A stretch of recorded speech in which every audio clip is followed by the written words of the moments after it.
दुनिया के लोगों को लगता है कि हम शिव जी को जल चढ़ाते हैं तो शंकर का स्मरण होता। ना ना ना, शिव परीक्षा लेते हैं। परीक्षा की पहली सीढ़ी है भगवान शंकर की भोजन। परीक्षा की पहली सीढ़ी है भगवान शंकर की भोजन। ध्यान रखना इस बात के लिए। कहने वालों ने ऐसे नहीं कह दिया कि भूखे को भोजन और प्यासे को पानी और जय बाबा बर्फानी। रुद्राक्ष महोत्सव सीहोर में होता है। दूर दूर से लोग आते हैं। लोग, कोई चाय पिलाता है, कोई भंडारा चलाता है, कोई पोहा बांटता है, कोई आइसक्रीम बांटता है, कोई पानी बांटता है। अभी भुसावल में कथा चल रही है। मां ताप्ती के तट पर, भुसावल की पवित्र भूमि पर ये पवित्र कथा महाराष्ट्र की पवित्र धरा पर चल रही है। आज कथा का दूसरा दिवस है। हम रास्ते में से आते आते देख रहे थे, कोई पानी की बोतल बांट रहा है, कोई पानी का पाउच बांट रहा है, कोई टंके में पानी भर लिया, गिलास से पानी पिला रहा है।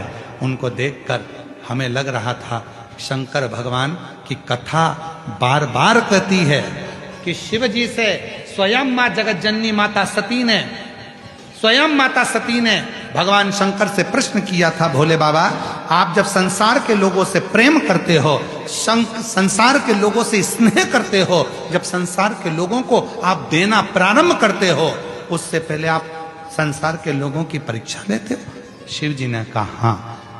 तो वो परीक्षा कौन सी होती है? तब भगवान शंकर ने कहा वो पहली परीक्षा है, मैं भूखे का रूप धरकर, एक भिक्षुक का रूप धरकर, प्यासा बनकर, भूखा बनकर, एक सन्यासी बनकर, एक भिक्षुक बनकर, किसी शंकर का जो भक्त होता है, शिव का जो उपासक होता है, उससे पेट भरने के लिए अन्न मांगता हूं, भोजन मांगता हूं, पीने को पानी मांगता हूं। मैं देखता हूं वो मेरा हुआ कि नहीं। धन नहीं,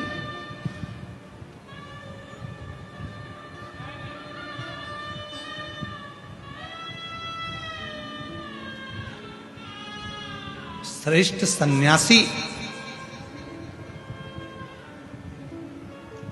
सच्चा संत, सच्चा सन्यासी, सच्चा साधक, सच्चा शंकर का उपासक आपके दरवाजे पर अगर भिक्षा मांगने के लिए आएगा तो धन नहीं मांगेगा कटोरे में, धन लेगा ही नहीं।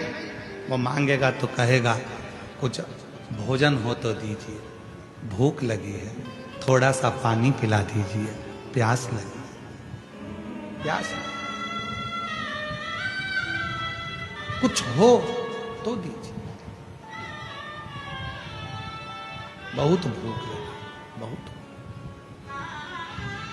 मेरी जीजियों, मेरे जीजाओं, मेरी बेटियों, बेटाओं, मेरे बुजुर्ग माँ बाप, याद रखना आप यहाँ पर कोई टॉफी लेकर आते हो, 10 लोग 20 लोगों को टॉफी देते हो, किसी को बिस्कुट खिलाते हो, किसी को पानी पिलाते हो, घर से पानी की बोतल लेकर आते हो, एक पड़ोसी को दे देते हो, थोड़ा थोड़ा पी लो साहब, पानी लाए। घर से मिर्ची का ठेसा, रोटी बना कर ले आते हो, 2 रोटी पास वाले को पकड़ा देते हो, खाओ साहब, मुंह झूठा करो। ये दुनिया के लोगों को सरल लगेगा कि सीहोर वाले महाराज की कथा में क्या होता है। लोग भोजन बांटते हैं, लोग पानी बांटते हैं, लोग टॉफी बांटते हैं, लोग बिस्कुट बांटते हैं। पर यदि शिव महापुराण की विद्येश्वर संहिता को, गीता प्रेस गोरखपुर की शिव पुराण लेकर आओ, उसकी विद्येश्वर संहिता पढ़ो, उसकी उमा संहिता पढ़ो, उसकी कुमार खंड पढ़ो, उसमें एक एक शब्द में आपको मिलेगा कि शंकर भगवान, जब शिव महापुराण की कथा चलती है, 7 दिन तक मेरा शंकर ना जाने किस रूप में तुम्हारा अन्न जल ग्रहण करता है और तुम्हारे भंडार भरना प्रारंभ कर देता है। ना जाने किस रूप में आता है। भूख लगी है, वो पैसा नहीं मांगेगा, वो तुमसे धन नहीं लेगा, वो पैसा चाहिए ही नहीं उसको। पानी पिला दीजिए, भूख लगी है, कुछ है क्या तुम्हारे पास, कुछ खिला दीजिए।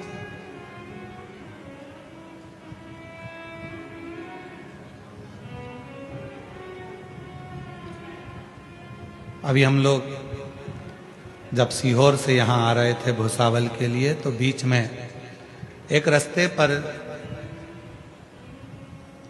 हम तो विश्राम कर रहे थे। विश्राम करते करते ऐसा कोई भाव आया कि कोई बहुत प्यासा लग रहा, बहुत प्यासा। जंगल था, बड़े बड़े वृक्ष थे, आड़ा टेढ़ा मोड़ था, पहाड़ी थी। कुछ नर्मदा परिक्रमा के 3 पुरुष 1 महिला चले जा रही थी। दोपहर ही थी, बहुत धूप पड़ रही थी।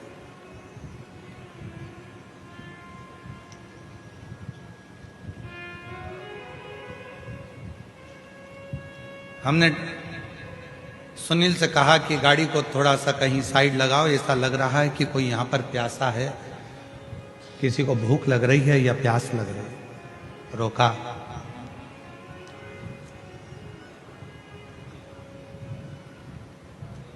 कोई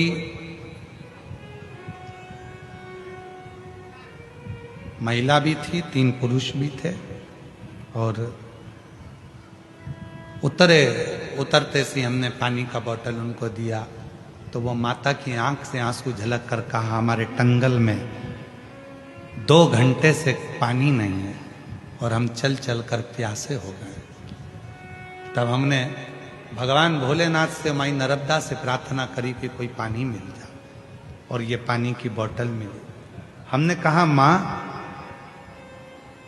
भगवान धन की भाषा नहीं समझता, पर भगवान दिल की भाषा समझता है। जब कोई भक्त पुकारता है तो शिव किसी भक्त को भेज देता।